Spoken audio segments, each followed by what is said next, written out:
What's up, guys? Welcome to Ring Chasers, Patriots podcast presented by TalkingBoston.com. Hope everyone's doing well. I'm joined by my co-host, Corey Walsh. We're coming off a big win this week. We got to be fired up.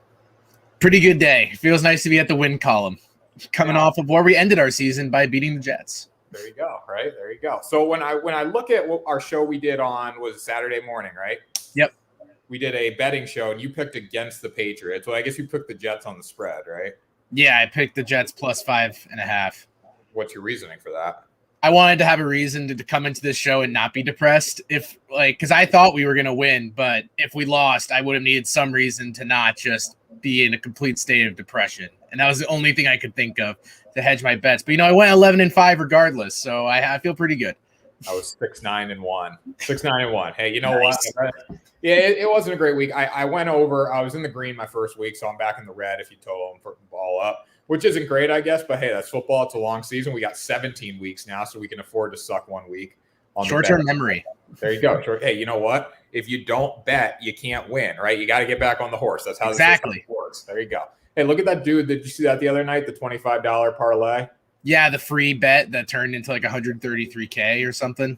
Yeah, so it's supposed to be $726,000 off a $25 parlay if the Lions would have won, but they ended up giving him $133,000 because he couldn't do an early buyout because it was a free bet. So first of all, shout out to BetMGM, awesome book, but maybe not as good as DraftKings Sportsbook. Well, we work with BetMGM too, so I shouldn't say that. But DraftKings Ring Chasers tonight, presented by DraftKings Sportsbook. $1,000 deposit match, guys. The link's in the description below. Make sure you lock that up. $1,000. They're giving you free money, literally a risk-free bet. That puts the risk on the bettor. A deposit match that you put in $1,000, put in $100, put in $10. They give that back to you as a match. Free bets. Cannot lose with free money. I've never heard of a bettor or loss playing with free money. Corey, have you?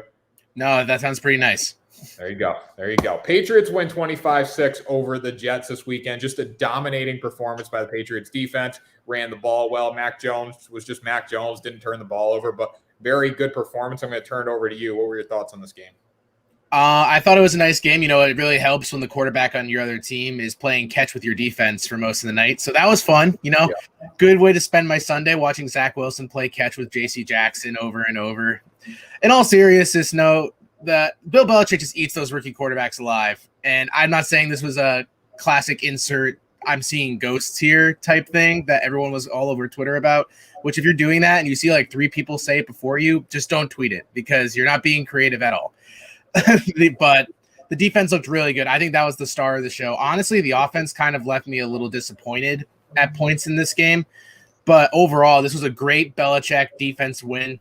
And that's what this team needs to win. I'm not expecting us to be gunslingers out there on offense or just being like 30 points a game plus like the Bucs. Not to draw more comparisons to Tom Brady, but the Bucs, I think, they're 9 games straight of 30 plus points. I don't think the Patriots are even going to flirt with a streak like that this year unless the defense makes some pick 6 opportunities. Yeah, definitely. So we got to talk about the defense. I think that was obviously the story of the game. But did you see in the post-game presser when they asked Zach Wilson, are you seeing ghosts? Yeah, that guy just had to know that he's like, I'm just going to do this to get on SportsCenter later. Like, I know he's not going to really give me an answer at all. He went viral, though. It was great because Zach Wilson handled it phenomenally. Like, he's good for New York. As a New York quarterback in the biggest market in the freaking world, like, that's just a great job by him saying, yeah, no, I wasn't seeing ghosts. I just didn't do my job today. I think he owned it. He got booed. We were talking about how like soft MetLife Stadium, how easy it is to play there. They love Patriots fans there. Zach Wilson got booed at MetLife Stadium. That's hard to do when the Jets are playing there. It was shocking that it took till the 3rd interception because I honestly felt like I think the 2nd interception was one of the worst ones. But it just got worse progressively. The first interception, you looked at it and it was like, okay, he was trying to put it at an angle where only Corey Davis could really get it. And then the second time was also to Corey Davis again. He kind of overthrew it, also went through Corey Davis's hands.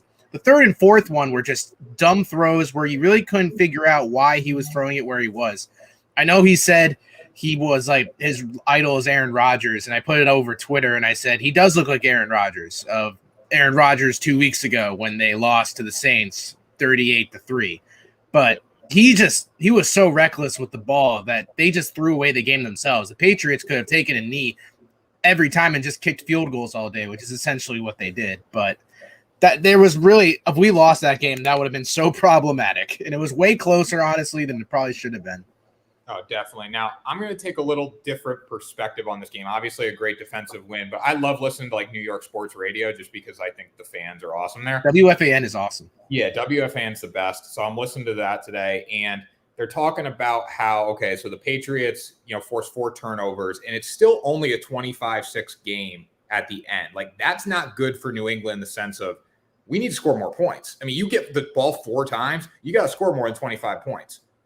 Yeah, no, I 100% agree. I feel like I was becoming my shtick on this podcast was becoming the pessimistic Patriots fan.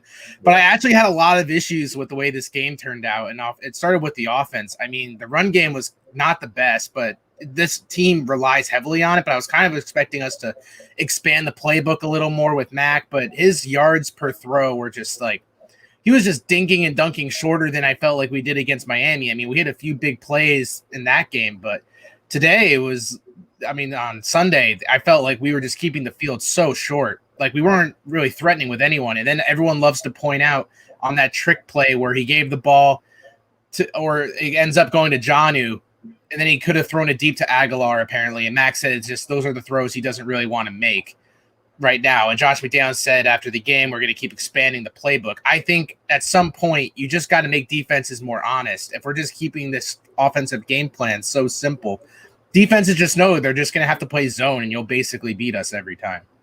Yeah, well, we're going to have a dink and dunk showdown this week when the Saints come to town, because I didn't realize this too. We'll talk about the Saints in a minute here. But Jameis's first game, the 5-touchdown game, he only threw for like 160 yards, didn't he? 170 yeah, yards. It was like, I think he was 15 for 20 or something. It was like the shortest amount of pass attempts ever to get 5 touchdowns. And he had the 55-yard bomb in the air, like it was caught in the air, and they were like, Drew Brees had never done that. But if you take that 55-yard chunk play away, he literally threw for 100 yards. Yeah, no, I think people just, myself included, want to see Jameis Winston kind of have a redemption story because he's a fun quarterback to watch. But at the same time, if we're just not being honest and looking at the stats or just watching the game with our eyeballs, we're seeing that Sean Payton is using him in the same conservative way that the Patriots are using Mac Jones. The only difference is Jameis Winston's been in the league like 6 or 7 years and is a first-round pick who was known to sling it around the field. While Mac Jones, this is exactly what we were expecting from him when he was drafted. Yeah, I mean, I think Jameis has the arm. They know, though, Jameis is going to throw interceptions, so let's try to limit that. With Mac, it's like, I want to see Mac throw the ball down the field. I want to see them open the playbook up because he is accurate. I want to see him try to fit balls in NFL windows. And if we expand the playbook, we're going to see that. I don't think he's going to still throw a lot of picks, even if we push the field. What do you think? I don't think so either. I think he's smart enough to know where risks aren't worth it. I don't know if that is what's still holding him back, but it seems like from what McDaniels has been saying in his pressers lately, that they really are kind of waiting to like open the playbook a little more with his pass game.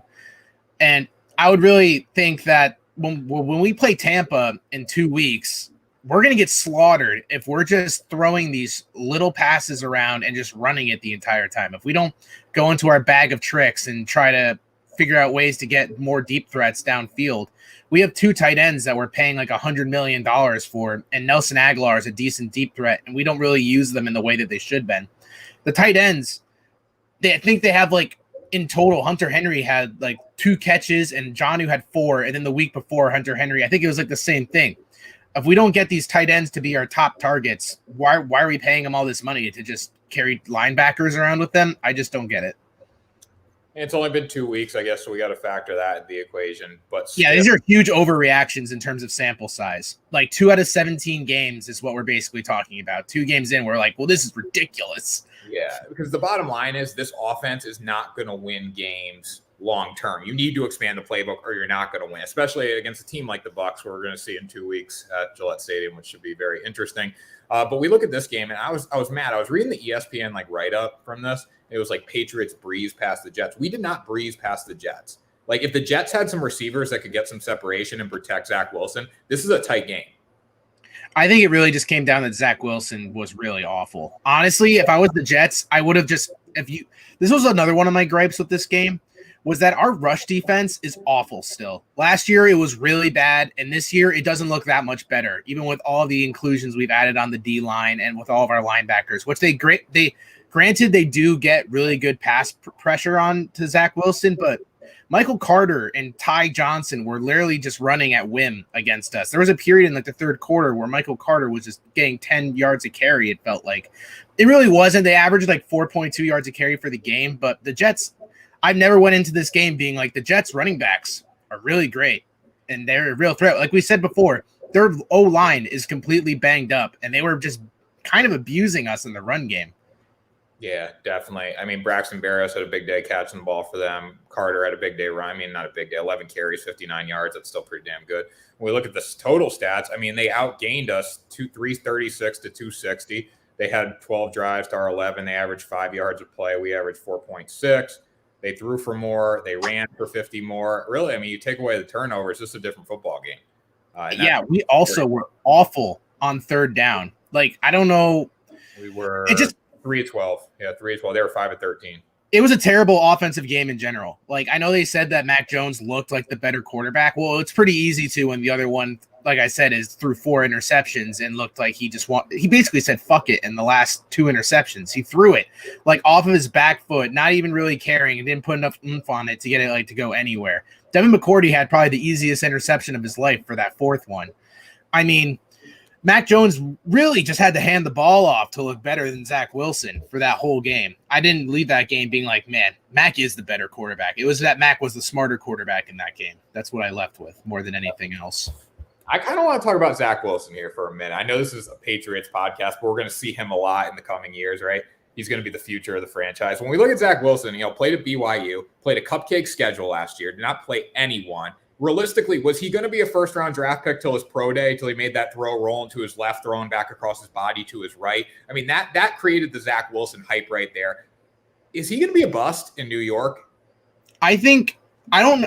When I first saw like the mock drafts coming out on Zach Wilson, I wanted already out there. I'm not a huge college football guy, so I don't watch a ton of their games, but I always am a pretty big draft nerd where I'll then start looking after the season's over. And Zach Wilson was supposed to originally go to fall to the Patriots in the first mock drafts I was seeing around 16 or 15. And then all it took was for one person to be like, there's kind of a Mahomes vibe here. He has a big arm. He kind of just throws it when he wants to. And like you said, BYU had a really soft schedule last year. If you look at his games before that in previous years, he wasn't that great of a college quarterback. He was, and I know this is one of the popular things too. He wasn't a captain at BYU. You played football in high school. How many times would a quarterback that you would see in the cap was never a captain? That's a pretty big red flag. That's a problem, especially if you're a first-round draft pick quarterback. That's bad. But now he is on the Jets, and I'm like, so he's suddenly a leader in a group full of grown men, but he couldn't be with a bunch of frat boys at BYU. No. You can't say the BYU boys are frat boys. The BYU boys, they don't do anything, do they? I mean, what do you think a BYU frat is? They kind of just like legit, there's 2 sides to the frat. There's the shirt and tie side. It's in the business connection frat. It's the business connection frat. Like the partying frat, non-existent at BYU. So Zach Wilson, you know what though? Zach Wilson was he was trying to get the partying into BYU. He's that kind of guy. Yeah, he definitely doesn't strike me as the business type. I mean, I remember seeing him at those Islander games. He just looked like the guy who wanted to fit in with the offensive line and be like, I'm one of you guys. And they're like, you look like you were a reject from the High School Musical reboot. But thanks for coming, Zach. I mean, I'm not a big, listen, I gained a lot of respect for him in the post-game presser when he said it was my fault. I wasn't seeing, obviously you're not going to say, if you say you were seeing ghosts out there, you're done.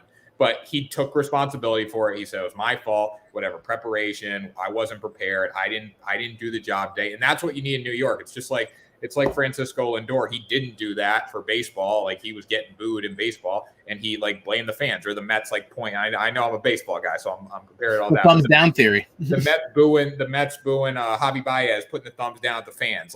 You can't do that in New York. You need to respect the fans. And he did that. So that was a pass, but still, I think he's going to be a bust.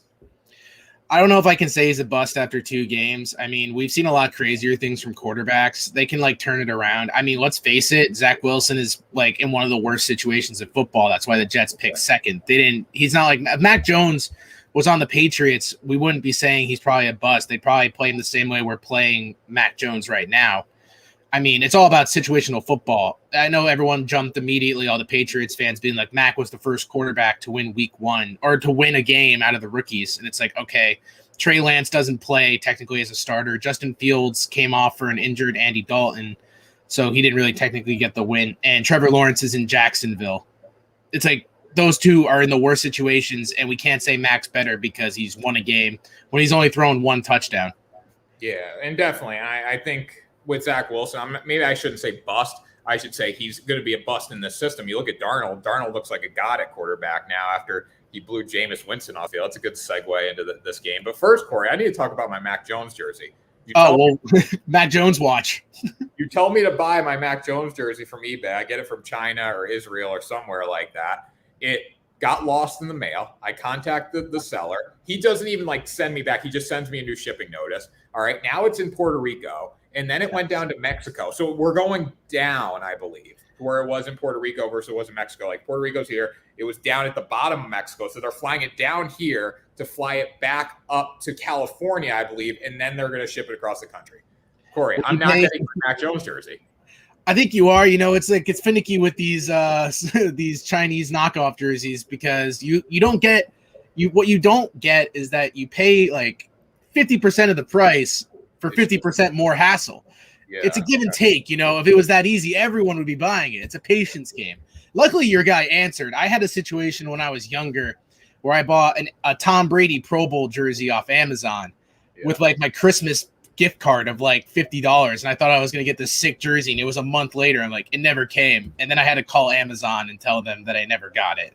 So that Tom Brady Pro Bowl jersey could be in like you said, Puerto Rico, just some kids wearing it playing soccer, and I would never see it ever again.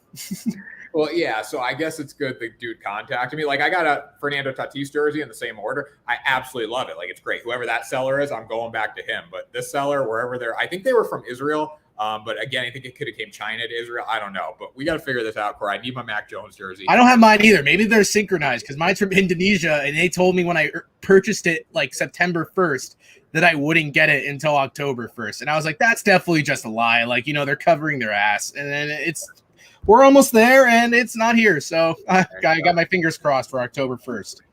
All right, so we got the Saints this week. Big game against the Saints. Jameis Winston. First of all, Corey, are the Saints good or are the Saints bad? We don't know. That's kind of the thing. I feel like these two teams are honestly identical, where I think the spread right now is Patriots -3. I feel like this could have just been we're -3 because we're coming off of a win, and the Saints are coming off of a loss.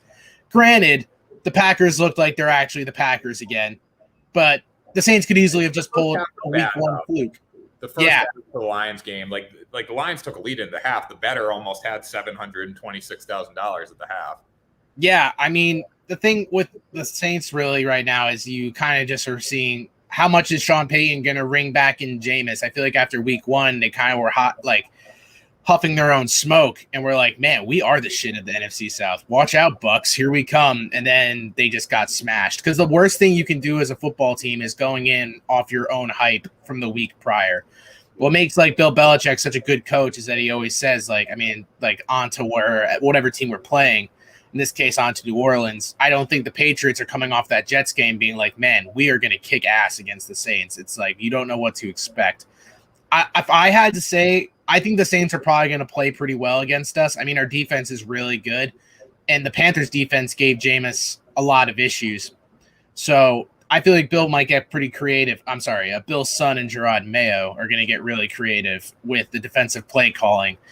I think it's still going to be a close game, though. I think the Saints have a really good defense, and that's the strength of their team, like ours. So it's going to kind of be a game of mirrors. Yeah, I think the unders at 41 points are ridiculously low. I'm going to make a bold statement here, Corey. I don't think the Saints are good. I think the Saints have a very good defense, but I think Jameis Winston is Jameis Winston, and we saw that on Sunday, and that's going to be the case moving forward. Even in a dink and dunk offense, I think Jameis Winston is still Jameis Winston. Yeah, no, I went into this season with everyone saying the Saints will be good, thinking the Saints are it sounds like a really lazy comparison, but the Saints could very easily be the Patriots of last year. You're losing your Hall of Fame quarterback. Everyone thought they were the quarterback was off the cliff, he was done. He was what was holding back the offense. I mean, we didn't think that with Tom Brady, but that's what they thought with Drew. And here comes an NFC South quarterback, funny enough, to come step in and be the guy who's going to be the journeyman into the next era of the team, ride a good defense.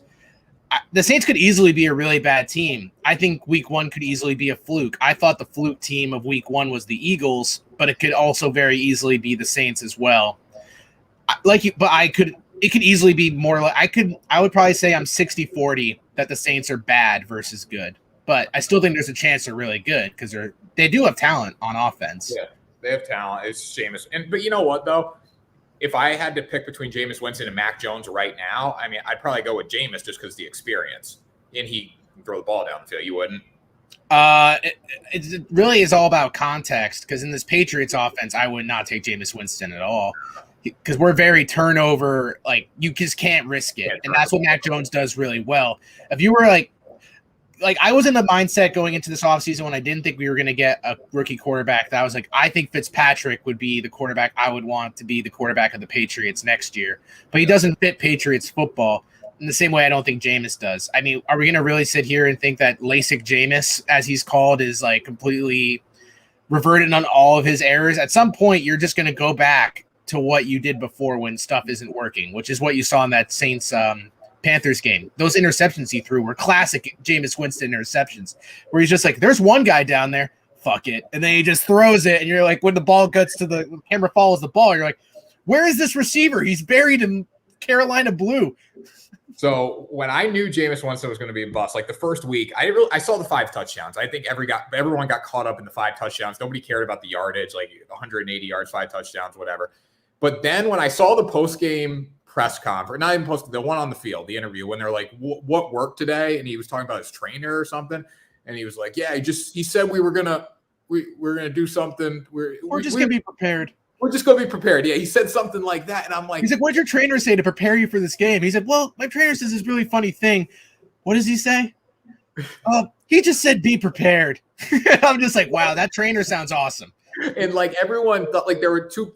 You could take that 2 ways. You could say, okay, that's the Jameis Winston. It's like he's just a dumbass, but he's still going to make plays. Or it's like that's Jameis Winston that leads the league in touchdowns and interceptions. And I'm like, okay, we're going to get some interceptions this week. I did not think the Panthers were going to win that game, but no. I still Jameis gave him the game, but still, I mean, that's Jameis Winston for you. Yeah, the thing about the Patriots Saints game that definitely is my biggest issue. It goes 100%. To what I said earlier, this rush defense is terrible. And Alvin Kamara is like the second most dangerous running back in the league behind McCaffrey in the sense that they're both dual threats. Yeah. I could see a situation where Jameis doesn't even have to throw the ball and Alvin Kamara is like torching us for the entire game. So it kind of just doesn't play to our favor in that sense. But at the same time, if the ball's in Jameis's hands more than it's in Kamara's, I'll feel a little better. I think we should be favorites. But at the same time, there's a chance we could easily lose this game. And if we go 1-2, we're basically locked to going 1-3 because I'm not going into this Tampa game thinking we're winning that either. Yeah, I mean, I'm not going into the Tampa Bay game. The only saving grace of the Tampa game, it's like, all right, Tom Brady's coming back. Maybe he doesn't perform well, but knowing Tom Brady is going to come in here and like shove it up Bill Belichick's ass, and it's just not going to be pretty. If it's like a 1-possession game, I'll leave that Bucs game incredibly happy. There's going to be a lot of moment. There's going to be a lot of emotion. That's the word. There's going to be a lot of emotion. We're going to do a big celebration for Tom Brady, obviously, and all that.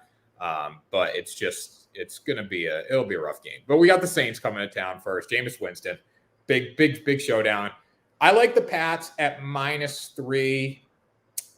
I don't know, Corey. I don't know. I just don't like the betting line in this game at all. It doesn't entice me to vote one way or bet one way or the other because I don't think this. I think it's going to be like.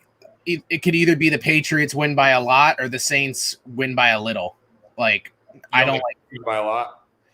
No, I don't see a situation in which that happens. I think that if anything, Bill will just look at what the Panthers did and they're just going to eliminate DJ Moore, which is what, or not DJ. Oh my God. I was thinking we're playing the Panthers for a second. Jesus.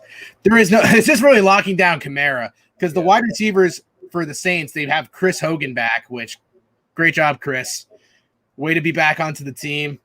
Their tight ends are not that special. Their wide receivers are like Deontay Harris, Marquez Callaway. Harris is good. I mean, they're not great. They're like kind of They're nothing special. Neither are ours, though. I mean, outside of Jacoby Myers, I think Jacoby Myers might be the best wide receiver on the field on Sunday, which is kind of sad. Yeah, I mean, I wouldn't touch the over or the under. I wouldn't touch the total on this game at all. I mean, obviously you think it's going to go under, but 41, when you really think about how low a total that is, stay away from that.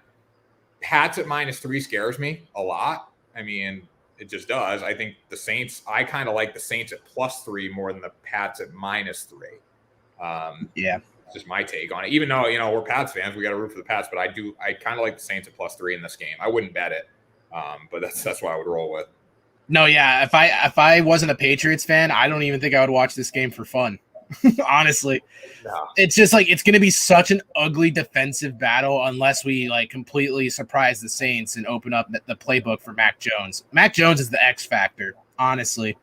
If Mac Jones plays a lot more loose and is allowed to kind of sling the ball around the way that he probably wants to a little more, start using the tight ends a little more, stretch the field with Aguilar a little more, use Bourne a little more. I mean, I feel like we only use Bourne on freaking screen passes, and that's it. I never see Bourne catching passes that go further than 3 yards. Yeah, and when we look at Mac, I mean, the good thing about Mac is, though, he wants to learn. He's ready to learn. He's good opening the playbook up. They're not doing it because he can't do it. I think they're probably doing it to save his confidence a little bit. It was a long season, and the last thing you want to do is open it up too early, and then you're screwed for the future.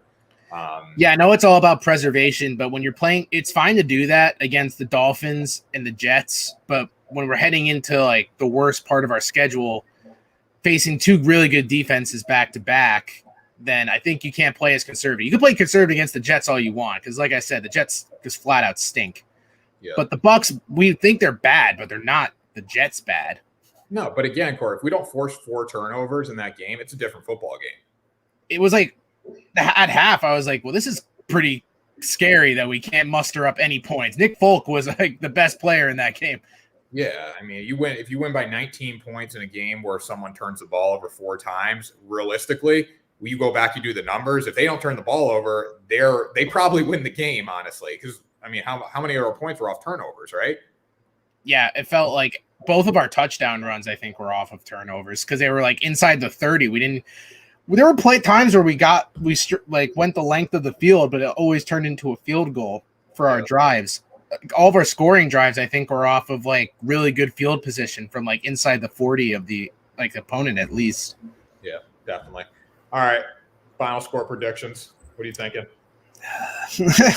I'm gonna go against the over/under line, and I'm gonna go for the over. I'm gonna say Patriots 24, Saints 20. Okay, you're gonna pick the Patriots to win. I like that.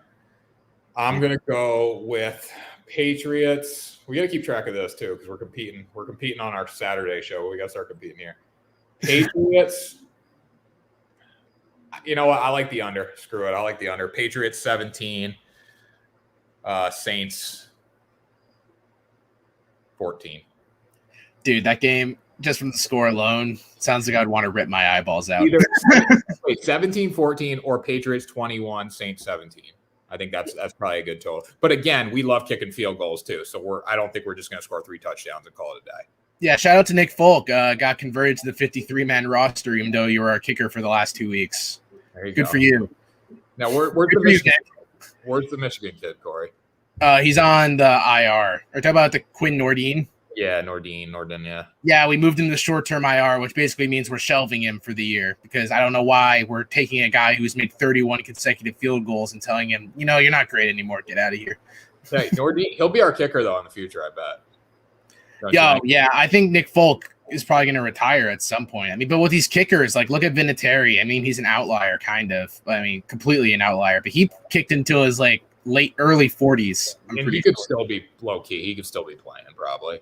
Yeah, but the thing with Nick Folk, though, I look at him all the time, and I'm just like, man, you're really out of shape. I feel like a lot of kickers are just super out of shape. Like when I was younger, they were like twigs, and now they're like hefty boys. They start in the best shape. Like I think kickers are in really good shape when they're young, and then they just like they realize that when they get in the NFL, they're like, I'm good. I just got to make field goals. I can look however I want. I can eat however I want. Like I just got to make field goals. If I make them, I can look however. It looks like Nick Folk and Mac Jones go to the same bar together and just eat their chicken fingers and have their butt heavies. Chicken fingers, butt heavy, sweet potato fried. No, Mac, I do agree with you. I think Mac's still down the natty lights. Like he didn't forget his roots at Alabama. If that's not an endorsement in the future, then Mac's really just you can't be endorsed by No Bull and Natty Light. Like you just can't. But Mac can make the best of both worlds. You know, he's just like that. They could do like a joint commercial of him like chugging a Natty Light as like pre-workout and then going to the gym with No Bull and then leaving with more Natty Light and going to get chicken fingers. He's like, I dip my chicken fingers in my No Bull protein powder. Thank you. There you go. All right, Corey, I want a final thought out of you. Final thought for the game this weekend. This Patriots season is determined by this game, is my hot take. That's a bold statement, Corey. My hot take is Jameis Winston throws 2 interceptions this weekend. How many will Mr. INT J.C. Jackson get off of Jameis? 1. Of those 2 that you – 1, okay. 2. 1 of the 2. That's a safe bet. I would say my X factor on defense is Josh Uche. He has been phenomenal. He has 3 sacks through 2 games. Granted, 2 of them were against the Jets and their terrible offensive line. But at the same time, I'll live with that because we had no pass rush last year. So this is a great sign for us. Confidence breeds success, and success wins, Corey. That's what you need to know. Thanks for joining us tonight, guys. That was Ring Chasers, presented by DraftKings, presented by TalkingBoston.com, guys. DraftKings Sportsbook, $1,000 deposit match. Links in the description below. Make sure you check that out. Check us out on Apple, Spotify, Amazon. We have another one, Amazon, Stitcher, every podcast network. Check it out, Sports 2.0 Network, guys. Thanks for joining us tonight. We will see you next week for another episode. Go Pats.